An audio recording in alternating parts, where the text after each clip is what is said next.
Hello friend, welcome back to learning with Hina ma'am channel. आज का जो सेशन है काफ़ी इंपॉर्टेंट है क्योंकि 2 दिन से आपको कोई भी सेशन नहीं मिल पा रहा है क्योंकि व्यक्तिगत कारणों की वजह से। चलिए, गला बहुत दुख रहा था, इस वजह से हमने आपको कोई भी सेशन नहीं दिया। आज हम बिहार एस्टेट की बात करते हैं, बिहार विद्यालय परीक्षा समिति की। और इसमें आपको सबसे मज़ेदार ये बात बता दें कि आपको प्रीवियस ईयर के यानी PYQ क्वेश्चन देकर जाने हैं। ये इसमें इम्पोर्टेंट फैक्ट है क्योंकि यहाँ पे जो भी बच्चों का रिव्यू हमें प्राप्त हो रहा है वो यही बता रहे हैं कि PYQ यानी प्रीवियस ईयर के क्वेश्चन पेपर पूरे के पूरे आ रहे हैं। तो चलिए स्टार्ट करते हैं आज के सेशन को। यहाँ पर पहला क्वेश्चन देख लें।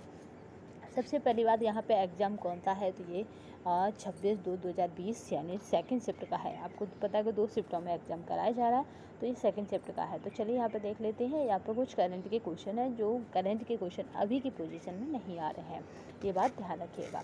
ये नहीं है कि PYQ का मतलब ये नहीं है कि पूरा का पूरा PYQ आपको देखने को मिल जाएगा, बट क्वेश्चन जो पैटर्न की नेचर है वो ये है कि अभी करंट का कम आ रहा है, रीजनिंग और मैथ के आपके कम आ रहे हैं, बट आपका जो सब्जेक्ट है वो बहुत आ रहा है। ठीक है, तो यहाँ पे देखिए के फाउंडेशन के द्वारा 16 मई 2019 को 28वीं बिहार पुरस्कार के लिए किसे विजेता घोषित किया गया था। ये क्वेश्चन पुराना है, इसलिए हम बस केवल इसका आंसर देख लेते हैं। मनीषा कुलश्रेष्ठ को।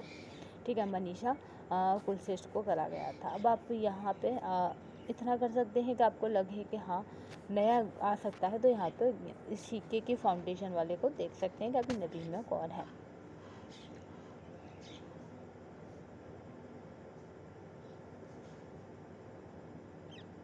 अगर इनके उपन्यास की बात करें तो इनका उपन्यास कौन सा है, तो स्वप्न प्रास इनका उपन्यास है। 32वां बिहार पुरस्कार डॉक्टर किनको मिला है, तो माधव हाडा को। उनकी स्मृति कौन थी, तो पचरंग चोला पहर सखीरे, तो यानी ये आज़ादी पर रिलेटेड थी, तो इसको मिला है। यह पुरस्कार 1991 में के बिरला फाउंडेशन द्वारा प्रारंभ किया गया था। बन सकता है तो इस तरह बन सकता है कि के फाउंडेशन ने कब से अपना पुरस्कार देना प्रारंभ किया, तो 1991 से। चल देखते हैं। यहाँ पे 12 जून 2019 को नई दिल्ली में 54वीं ज्ञानपीठ पुरस्कार किस अंग्रेजी लेखक को दिया गया। इस तरह का क्वेश्चन अभी नहीं बन रहे हैं। ठीक है, अमिताभ घोष को दिया गया था, याद रखेंगे। भारत के वर्तमान मुख्य चुनाव आयुक्त निम्न में से कौन है, तो वर्तमान पूछे गए थे तो उस समय कौन थे, जब क्वेश्चन की नेचर थी तो उस समय याद रखिएगा सुनील अरोड़ा थे। ठीक है, सुनील अरोड़ा उस समय वर्तमान चुनाव आयुक्त थे। चुनाव आयुक्त के अगर कार्यकाल की बात की जाए तो ये इसका जो भी है वो आपको पलटी में देखने को मिलता है। और भी चुनाव आयुक्त 2023 में कौन से हुए थे, तो याद रखिएगा राजीव कुमार। भारत सरकार ने 31 मई 2019 को 60 वर्ष की उम्र प्राप्त कर चुके सभी छोटे एवं सीमांत किसानों के लिए पेंशन की न्यूनतम राशि रखी गई थी, तो वो 3000 प्रति माह रखी गई थी। ये अभी नहीं आएगा। विश्व मिश्रित टीम बैडमिंटन चैंपियन यहाँ पर सुधीर मन कप को 2019 का विजेता, तो यहाँ पे चीन से है, विजेता है चीन। ठीक है, 2019 का। चलिए, इस तरह के करंट के क्वेश्चन नहीं आ रहे हैं, बट हमें ठीक है यहाँ पे इतना रीजनिंग का है, इस तरह के भी क्वेश्चन आपको अभी देखने को नहीं मिल रहे हैं। किसी संख्या को 52 से भाग देने पर शेषफल कितना 45 प्राप्त हो रहा है, या तो उस संख्या को 13 से भाग देंगे तो यहाँ पे विभाजित किया जाए तो शेषफल कितना प्राप्त होगा। जब 52 से दे रहे हैं तो 45 आ रहा है, जब हम 13 से देंगे तो कितना आएगा, तो ये हमें कैलकुलेट कर देखना होता है, फिर हमारा 6 आएगा। इस तरह के क्वेश्चन इसलिए डाल दिए जाते हैं थोड़ा बच्चे का टाइम जाए। चलिए, यहाँ पे ये संख्या है और उनमें से कौन सी सबसे बड़ी है ये पूछा जा रहा है। तो जब ये कोष्ठक में होती हैं तो इनका पता करना तो ये तभी पता होता है जब इन्हें सॉल्व करते हैं। तो यहाँ पे देखिए, जब इन्हें सॉल्व करते हैं तो इनमें सबसे बड़ी जो संख्या निकली वो कौन सी निकली, तो वो होती है हमारी 3 का रूट। चलिए नेक्स्ट देखते हैं। दो संख्याओं का अनुपात कितना है, तो 3:4 है, और उनका लघुत्तम समावर्त कितना है, तो 120 है। उन संख्या का योग क्या हो जाएगा, तो हो जाएगा 70, क्योंकि इसमें हमने बता रखा था कि इसमें क्या करते हैं, गुणा कर देते हैं सीधे सीधे। किसी संख्या के 60% में से 60 घटाने पर परिणाम 60 आता है, तो संख्या क्या होगी। ठीक है, 60 क्या था, प्रतिशत था, और उसके 60 घटाने पर परिणाम क्या आता है और वो संख्या क्या होगी, तो यहाँ पे याद रखिएगा वो संख्या होगी 200। यदि 15 किताबों का मूल्य 20 किताबों के विक्रय मूल्य के बराबर है तो प्रतिशत हानि होनी होगी। तो यहाँ पे याद रखिए, यहाँ पे कुछ क्वेश्चन आपको रिपीट हो सकते हैं, इसलिए आंसरों को ध्यान से देखते रहिए। तो यहाँ पे हो जाएगा 25%, जिससे कि आपको लगे कि हम मैथ निकाल नहीं पा रहे या अभी निकल नहीं रहा प्रेशर की वजह से, तो आपको आंसर आए तो आप लगा दें। ठीक है, तो अभिष्ट प्रतिशत हानि कितनी हो जाएगी, तो यहाँ पे जो संख्या बड़ी होती है उसमें से छोटी, यानी 20 में से 15 घटा देते हैं, नीचे 20 और गुणा में भी 100 रख देते, तो इस तरह से ये हो जाता है 25%। दो संख्याओं का औसत कितना है, 15 है। यदि प्रथम 5 संख्याओं का औसत 12 है तो अन्य संख्याओं का औसत होगा, तो जो हो जाएगा 16।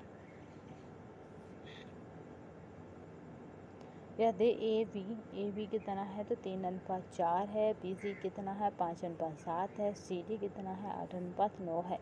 तो तब ए डी किसके बराबर होगा, तो ए डी हो जाएगा 10:21।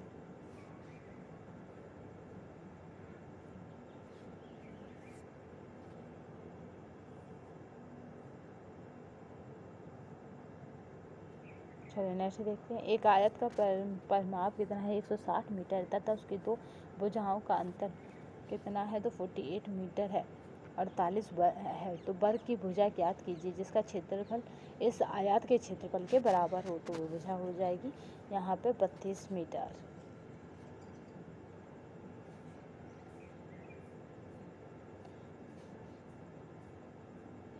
एक व्यक्ति 5 किमी या घंटा की चाल से चलते हुए एक पुल को 15 मिनट में पार कर लेता है, तो पुल की लंबाई होगी, तो यहाँ पे हो जाएगा 1250।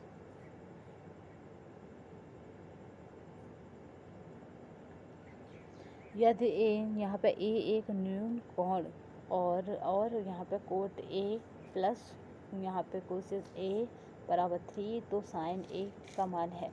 तो इस तरह से यहाँ पे दिया गया है, तो इसका मान क्या हो जाएगा, तो इसका मान जो रहेगा वो ध्यान रखिएगा। इस तरह से इसे सॉल्व करने पर इसका जो मान रहेगा वो प्राप्त होगा। देखिए इस तरह की जो क्वेश्चन है केवल और केवल आपके टाइम पर को मतलब टाइम जाए इस तरह से डिज़ाइन किए जाते हैं। तो यहाँ पे अगर आपको लगता है कि टाइम नहीं है तो आप इसे जल्दी कर सकते हैं। चलिए नेक्स्ट देखते हैं। गरिमा का परिचय देते हुए राकेश ने कहा कि उसके पिताजी मेरे पिताजी के इकलौते पुत्र हैं।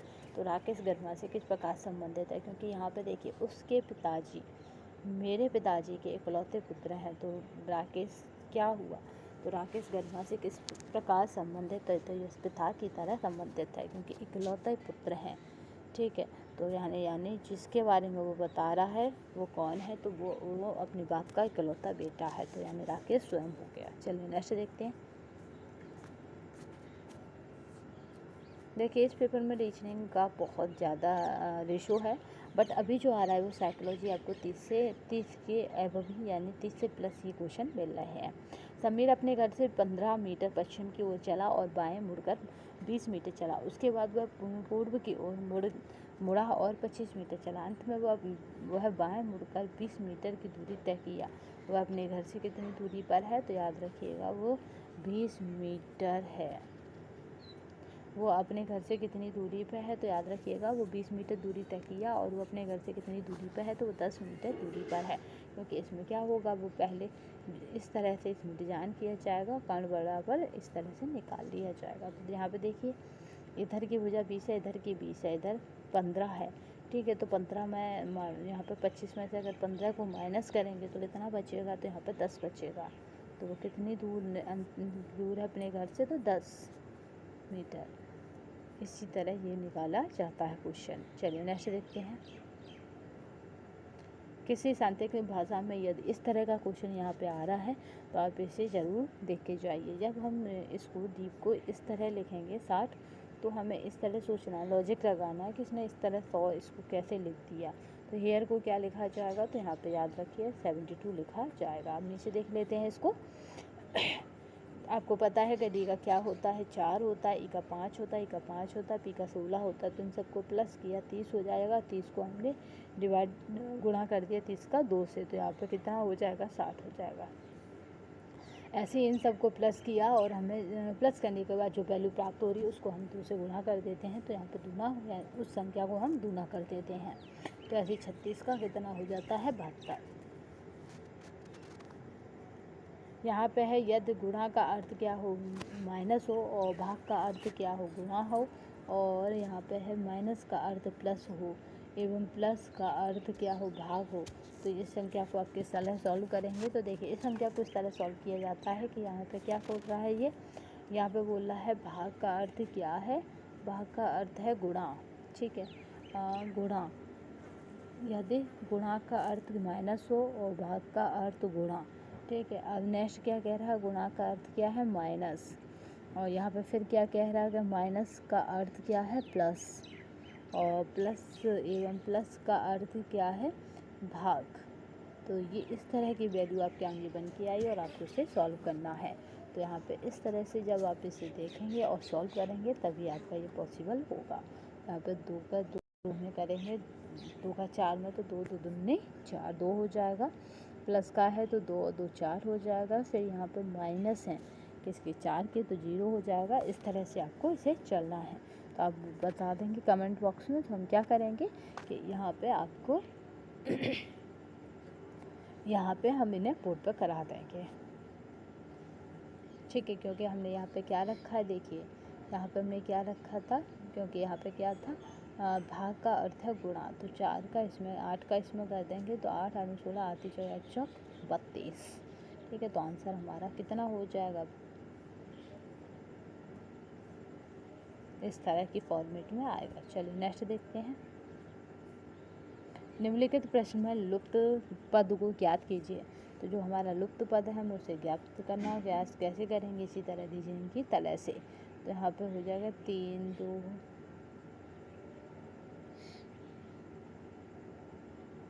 चलिए नेक्स्ट देखते हैं। निम्नलिखित अक्षरों की श्रृंखला में कौन सा विकल्प प्रश्न चिन्ह के स्थान पर आएगा? तो यहाँ पे प्रश्न चिन्ह के NEO, ठीक है, NEO आएगा, क्योंकि यहाँ पे एक श्रृंखला कंप्लीट करी जा रही है। उसे देख लेते हैं। ये हर बार +1 करा जा रहा है, हर बार +1 करा जा रहा है। तो n के बाद +1 करने पर क्या हो जाता है, n हो जाता है, d के बाद e हो जाती है, और n के बाद o हो जाता है। निम्नलिखित श्रृंखला में प्रश्न चिन्ह के स्थान पर कौन सी संख्या आएगी? तो यहाँ पे याद रखिएगा 73 आएगी, 72, 73 आएगी। ठीक है, यानी 16, यहाँ पे 23, 31, 40, 50 और 61। तो फिर नेक्स्ट जो संख्या आएगी वो क्या आएगी? तो यहाँ पे नेक्स्ट संख्या 73, 71 आएगी, 73 आएगी, सॉरी। निम्नलिखित आकृतियों को में कितने त्रिभुज है? देखिए इस तरह का क्वेश्चन अभी नहीं बने हैं, बट हमें इस तरह के करके इसलिए जाने क्योंकि प्रीवियस ईयर में क्वेश्चन है। तो अगर बन जाते तो आप उन्हें रोक नहीं सकते। तो यहाँ पे त्रिभुजों की संख्या पूछी जा रही है। त्रिभुजों की संख्या निकालने के लिए सबसे इजी मेथड यही होता है कि हम उसके त्रिभुजों में काउंटिंग करते जाएं।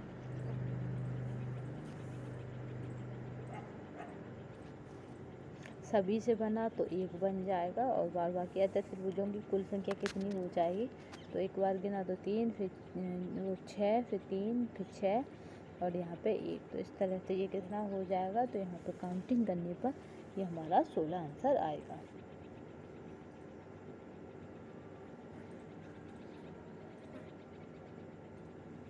चलिए नेक्स्ट देखते हैं।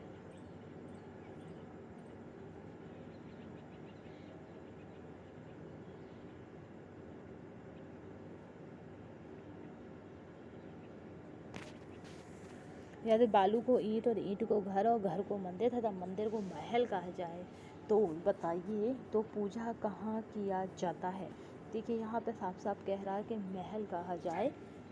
यहाँ पे घर को क्या है, मंदिर। ठीक है, तो घर को क्या कह रहे हैं हम, मंदिर कह रहे हैं। तो ये पूछ रहा है कि मंदिर को हम क्या कह रहे हैं, महल कह रहे हैं। तो पूजा कहाँ होगी? तो हमने मंदिर को क्या कहा है, महल। तो पूजा हमारी महल में होगी। ठीक है, बहुत से बच्चे यहाँ पे क्या कराएंगे, घर, बट घर को हमने मंदिर कहा। जब कहा जाता कि घर पे रहने को कहा जाए तो कहाँ पे रहेंगे, तब कहा जाता मंदिर में। चलिए नेक्स्ट देखते हैं। बट मंदिर को क्या कहा जा रहा है, महल। तो यहाँ पे राइट आंसर हो जाएगा महल। किसी सांकेतिक भाषा में लाइट को ये लिखा जाता है और यहाँ पे शॉर्ट को इस तरह क्या लिखा जाएगा? तो यहाँ पे देखिए हर जगह 2 का माइनस है, तो आपको भी अपनी श्रृंखला में 2 का माइनस करना है। S का Q, H का F, O का M और R का P और T का R। तो इस तरह से यहाँ पे 2 माइनस होने पर वो मिट जाएगा। चलिए नेक्स्ट देखते हैं।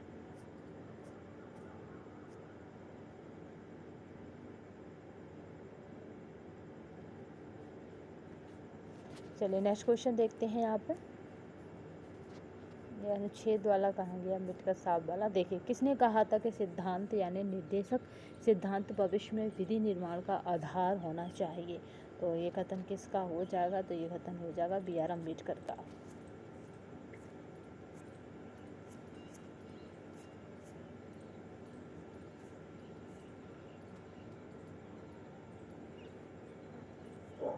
भाग 4 में अनुच्छेद 36 में से 51 तक नीति निर्देशक क्या है, तत्वों का वर्णन है। इसे आयरलैंड के संविधान से लिया गया। नेक्स्ट देखते हैं, निम्नलिखित में से कौन सा सौर मंडल का भाग नहीं है।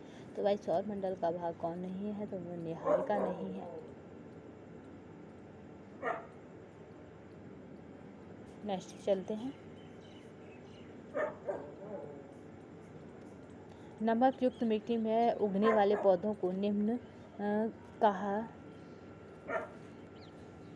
नमक युक्त मिट्टी में उगने वाले पौधों को निम्न में से क्या कहा जाता है। अगर नमक में हम उगा रहे हैं किसी पौधे को नमक युक्त मिट्टी में, तो हेलोफाइट कहा जाता है।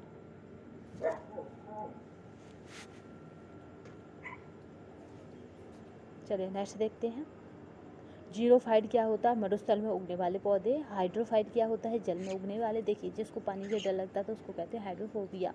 तो यहाँ पे हाइड्रोफाइट क्या है, जल में उगने वाले पौधे। और जीरोफाइट क्या है, मरुस्थल में उगने वाले पौधे। और यहाँ पे सक्यूलेट यानी रसीले पौधे। हेलोफाइट क्या है, नमक युक्त मिट्टी में उगने वाले पौधे। चलिए नेक्स्ट देखते हैं, यहाँ पर निम्न में से किस रंग का सबसे कम विचलन होता है। तो भाई जो रंग आपको संकेत देता है, अलर्ट करता है, वो होता है लाल। तो इसी का सबसे कम विचलन होता है। विश्व का सबसे बड़ा दूरबीन किसके पास है। तो भाई कौन सा देश हो सकता है जो दूसरे देशों पर नज़र रखने के लिए अपने हथियारों को बहुत शार्प रखे। तो वो कौन हो जाएगा, वो चाइना हो जाएगी, यानी चीन के पास है।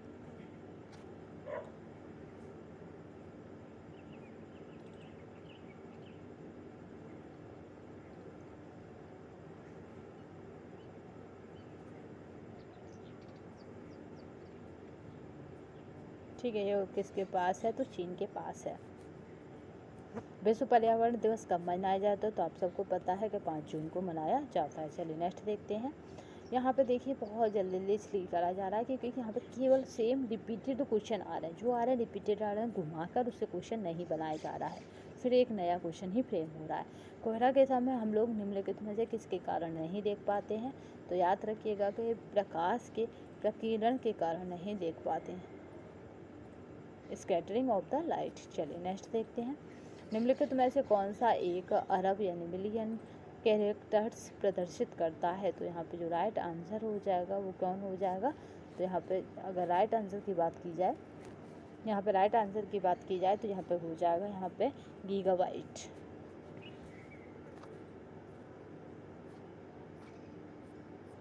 चलिए नेक्स्ट क्वेश्चन देखते हैं, मगध की प्रारंभिक राजधानी कौन सी थी। ये क्वेश्चन बहुत इम्पोर्टेंट है। तो प्रारंभिक राजधानी अगर मगध की पूछी जाए तो याद रखिएगा वो कौन सी थी, तो वो राजगृह थी। मगध की प्रारंभिक राजधानी कहाँ थी, तो यहाँ पे याद रखेंगे वो कहाँ थी, राजगृह या गिरिव्रज थी।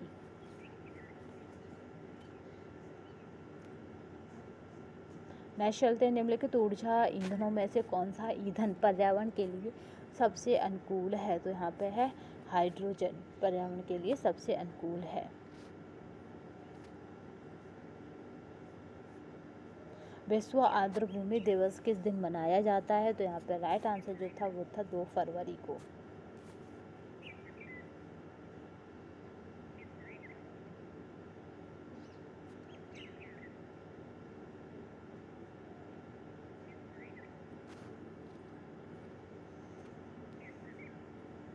इसको बैटलन डे भी कहा जाता है, इस तरह से याद रखिएगा। यहाँ पे है वर्ल्ड, यहाँ पे देखिए यह है वर्ल्ड बैटलन, यहाँ पे बैटलन डेज।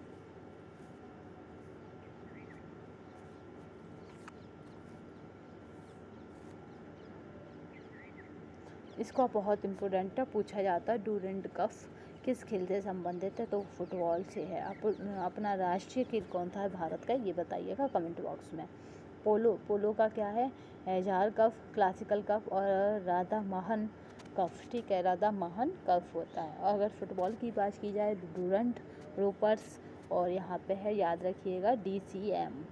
अगर क्रिकेट की बात की जाए तो रणजी, ईरानी और CK नायडू। और हॉकी की बात की जाए तो आगा वेटन और रंगा स्वामी। तो इस तरह से ये हॉकी से संबंधित हैं।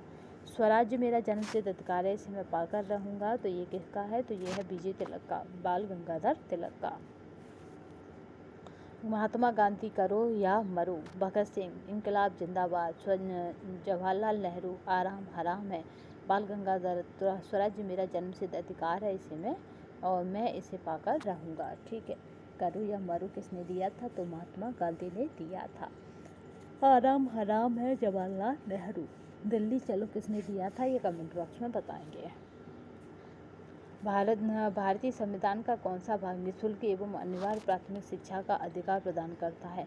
तो निःशुल्क एवं अनिवार्य शिक्षा राज्य क्या देगा? नागरिकों का मौलिक अधिकार, ठीक है। फंडामेंटल जो राइट्स हैं वो हमें प्रदान करते हैं, जिसमें 6 से 14 वर्ष तक के बच्चों को प्रत्येक राज्य क्या देगा? निःशुल्क शिक्षा की अनिवार्य व्यवस्था करेगा उसके लिए।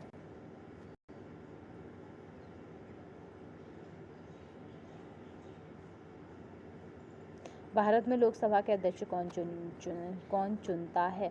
तो वो होते हैं लोकसभा के सदस्यगण, ठीक है, मेंबर ऑफ लोकसभा।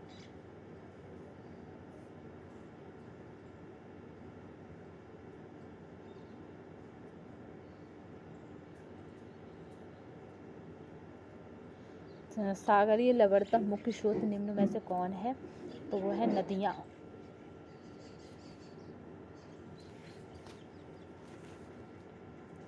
हिंद महासागर और लाल सागर को कौन सी जल संधि जोड़ती है? तो यहाँ पे याद रखिएगा, हिंद महासागर और लाल सागर को जो जोड़ती है, ठीक है, हिंद महासागर और लाल सागर को जोड़ने वाली जल संधि है बाब अल मंडेब।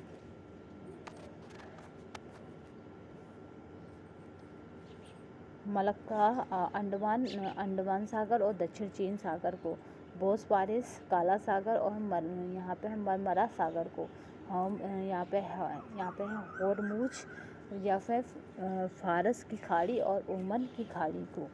और बात करते हैं बाब अल मंडेब, तो ये हिंद महासागर और लाल सागर को। निम्नलिखित में से कौन सा एक हड़प्पा का बंदरगाह है? तो वो है लोथल, जो हड़प्पा का बंदरगाह है। आपको बता दें कि यहाँ पे आपको GS रीजनिंग इस तरह के क्वेश्चन मिल रहे हैं, पेडागोजी के नहीं मिल रहे देखने को। बट आज की सिचुएशन में ये है कि 30 क्वेश्चन आपको पेडागोजी के मिलते ही मिलते हैं। 30 से अधिक हो सकते हैं, कम नहीं हो रहे हैं, ठीक है। GS और रीजनिंग का कंटेंट आपको कम ही मिल रहा है। वर्तमान में भारतीय संविधान में शामिल हैं, तो वहाँ पे याद रखिएगा वर्तमान में पूछा जा रहा है। तो 465 अनुच्छेद, 25 भाग और 22 अनुसूचियाँ। पहले कितना था? तो 395 अनुच्छेद, 22 भाग और यहाँ पे 12 अनुसूचियाँ पहले भी थी। अब पहले 8 अनुसूचियाँ थी, अब 12 अनुसूचियाँ हैं, ठीक है। यहाँ पे देखिए 395 अनुच्छेद, 22 भाग तथा 8 अनुसूचियाँ थी पहले। निम्नलिखित में से किसका प्रयोग सौर सेल बनाने में नहीं हो सकता है? तो वो है प्लेटिनम। इसका प्रयोग सौर सेल बनाने में नहीं होता, जबकि गैलियम, सिलिकॉन और यहाँ पर है जर्मेनियम, इनका प्रयोग होता है। भारतीय संविधान का कौन सा अनुच्छेद न्याय की दृष्टि से समानता का अधिकार से संबंधित है? वो है अनुच्छेद 14। कंप्यूटर का मस्तिष्क कौन सा होता है? तो यहाँ पे जो राइट आंसर हो जाएगा वो हो जाएगा CPU, सेंट्रल प्रोसेसिंग यूनिट जिसको बोलते हैं। नेक्स्ट चलते हैं समान ताप पर ध्वनि की चाल निम्न में से किस में अधिकतम होगी? तो समान ताप की बात की जाए तो वो हाइड्रोजन गैस में होगी। किस अनुच्छेद के अनुसार भारत के राष्ट्रपति द्वारा राष्ट्रीय आपातकाल की घोषणा की जा सकती है? तो वो अनुच्छेद होता है 352 के द्वारा राष्ट्रीय आपात की घोषणा की जा सकती है।